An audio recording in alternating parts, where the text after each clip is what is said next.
महोदय और बहुत बड़े टावर को गिराने वाले साथी भाई और बांसवाड़ा के विधायक महोदय, आपका स्वागत। सबसे पहले इस अनुसूचित क्षेत्र की आरक्षण महारैली में पधारे हुए मेरे समाज के सहयोगी उनको नमन करते हुए यहाँ जो आप सभी भाई माता बहनें आप पधारे, आपके लिए धन्यवाद। और एक विशेष करके बात जरूर कहना चाहूंगा कि इन वीडियो के माध्यम से जो यहाँ इस आरक्षण की बात को नहीं समझता है और हर महीना होते ही लाइट बिल, रूम किराया और तो नल बिल देता है और फिर भी इस वीडियो को सुन करके अगर उसके अंदर कोई जिज्ञासा नहीं सकती है तो आपको रूम खाली करके अपने गांव में चला जाना चाहिए वापस। क्यों ये बात क्यों कह रहा हूं? क्योंकि एक भाई ने जब पानी की बात को रखा था और कहा था कि हमें पानी के अंदर भी आरक्षण चाहिए।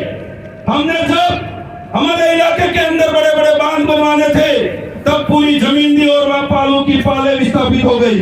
वो जमीन हमारे बाप दादाओं की थी और वो पानी हमको दिए बिना, हमारा जितना हक है वो दिए बिना वो ला करके उदयपुर वालों को पिलाया जा रहा है। और हमारे जो उधर के जो भाई यहाँ उदयपुर के अंदर प्रवासी बन करके रहते हैं वो एक एक महीने का नल बिल देते हैं, पानी का बिल दे रहे हैं। हमारा ही बाप दादाओं की जमीन पर बनी हुई पानी की झील, हमारी जमीन डूबी और वही पानी उदयपुर में आकर के हमें उसका टैक्स देना पड़ रहा है, पैसा देना पड़ रहा है। हम किस दिशा में हमारा काम कर रहे हैं? मैंने विशेष करके आह्वान करा था, अगर उदयपुर के अंदर इस संभाग मुख्यालय के अंदर अगर कोई प्रोग्राम का ऐलान हो जाए, इन रूमों के अंदर, इन घरों के अंदर इतने तो आदिवासी रहते हैं, अगर एक बार बाहर भी निकल जाए सारी गलियां और उदयपुर की सड़कें जाम हो सकती है, इतना आदिवासी यहाँ रहता है। फिर कहते हैं मेरे ऊपर यह शोषण हो रहा है। 2013-12 के अंदर मैं आपको बात बताता हूँ, उस समय जब रूम रेंट लेने जाते थे, टू लेट जहां लिखा हुआ होता था पूछते थे और मकान मालिक बाहर निकल करके बोलता कि कौन हो भाई। अगर वो व्यक्ति गलती से आदिवासी और भील और मीणा बोल देता, उसको कहता कि रूम नहीं है, खाली बुक हो चुका है। ये ऐसे हालत है 2010 से पहले लगभग उसके बाद तक। इस आदिवासी परिवार की विचारधारा की बदौलत आज इस इलाके के अंदर इतने युवाओं के अंदर जागरूकता आई है, इन लोगों के ऊपर प्रेशर हुआ है और आज भी बहुत सारा ऐसा षड्यंत्र के साजिशों में रचे जा रहे लोग हैं। मैं कहना चाहता हूं, हमारी बहनें यहाँ पढ़ाई करती हैं, आज एक एक लाइब्रेरियां बनी होती, पर एक दिन के लिए ये 5 घंटे उनको निकालने में जोर आ रहा है और फिर कहते हैं कि हमें उसके अंदर ये हक नहीं मिला, मैं तो 1 नंबर से रह गया। अरे भाई, अगर भीड़ जहां दिखानी होती वहां दिखा दी होती तो 2 नंबर भी और 5 नंबर भी कम होते, तो ये गूंगी बेरी जो सरकार है उनको भीड़ करके देना पड़ता और हम नौकरी भी लग गए होते। पर जहां लड़ना होता है वहां आते नहीं है। मैंने पिछली बार भी बोला था, यहाँ पर बहुत सारे बुजुर्ग आए हुए हैं, माता बहनें आई हुई हैं, वो ये कहते हैं कि इस आरक्षण रैली में हमारा क्या काम है। मैं कहना चाहता हूँ, इस उदयपुर के आसपास 20 से 25 किलोमीटर के अंदर बहुत बड़ी बड़ी पाले हैं।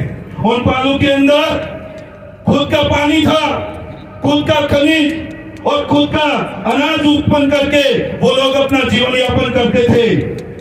और वहां दारू की दुकानें खोली और थोड़ा एक तरफ तो स्कूल है और दूसरी तरफ मंदिर खोल दिया। हमारे लोग उधर जाने लगे, विद्यालय की ओर नहीं गए और वो सारी जमीनें बिक करके वो लोग आज वहां बड़ी बड़ी होटलें बना दी उन लोगों ने।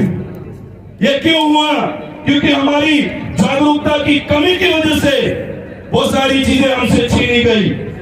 और उसके बाद जो आज पालवी इलाका था, प्रशासन के भाई खड़े मैं कहना चाहता हूँ, विशेष करके इस होली के अंदर मेवल क्षेत्र के अंदर ऐसी कोई चीजें हुई थी, उस बात को बेरुपया अपनाने के लिए और हमारे यहाँ का नालायक सांसद बार बार बकवास करके अपनी आईडी पर मुझे बहुत दुख होता है। डूंगरपुर बांसवाड़ा के सांसद बोले तो टेबल फट जाए वैसे वहां आवाज उठाते हैं और हमारे यहाँ के सांसद लुंगी उठा के किसकी वहां हड्डियां चाट रहे वही खबर नहीं पड़ रही आज तक। आपके हो सकते हैं सदस्य, हमारे लिए बहुत गंदी बात है और आने वाले समय के अंदर भाई तैयार हो जाओ कि वो खुद को हिंदू बताता है और सर्टिफिकेट में कहता है मैं तो हिंदू हूं नहीं, और थोड़ा थोड़ा पता चला है वो तो गोत्र से कटारा भी है। भाई साहब वोट लेने आए सबसे पहले धर्ममाता वहां दर्शन किए, मैं तो इसी फले का हूँ। मैं तो हड्डियां ढूंढ रहा था किस संसार में कहाँ गाड़ी है इसकी हड्डियां बुरकू की, कहाँ का है नस्ल है। जबरदस्ती के ऐसे बदलाने वाली चीजें करते हैं। एक रटोरा के अंदर एक आदमी जिसकी 2 बीघा ही मात्र जमीन थी, उसके अलावा कोई भी चीज नहीं थी उसके पास, दूसरे लोगों ने षड्यंत्र करके ये दूसरी पार्टी का कार्यकर्ता ये करके उसकी जमीन को उन्होंने हड़प दिया। और हड़पने के बाद जब हमने उसका साथ सपोर्ट दिया उस व्यक्ति का, उसके बाद शासन प्रशासन नस्ते नाबूद हो और चुका और दूसरी जगह 10 बीघा जमीन उसको अलॉटमेंट करके दी मेरे भाई। ये चीजें हमें लड़ने पर मिली और हम अगर यहाँ आए और बोल करके चले गए और फिर हमारा जमीन सो गया तो आने वाले समय में फिर कहीं रेडी होगी, फिर उठेंगे तो ऐसे काम नहीं चलेगा। हमें हर मोमेंट पे हमारे इलाकों में हमें कार्य करना पड़ेगा। एक साथी भाई पानी की बात बता रहे थे, 2019 के अंदर अगर वो पानी नहीं रोका होता तो पहाड़ पे आज जो पाइपलाइन डाल करके पानी बड़ी बड़ी पालों में पिलाया जा रहा है वो आज तक पानी नहीं मिलता मेरे भाई। इसलिए वक्तागण बहुत सारे हैं, मैं अपनी बात को यही विराम देते हुए एक बात जरूर कहना चाहूंगा। प्रोग्राम के बाद यहाँ से ज्ञापन देने की ओर जाएंगे तो सारे जो वॉलेंटियर हैं और आयोजन समिति है उनकी बात को हमारा खुद का प्रोग्राम है ये करके हमको मानना पड़ेगा। आप सभी ने मेरी बात को सुना, धन्यवाद, आभार, जय जवाहर, जय संविधान, जय भारत।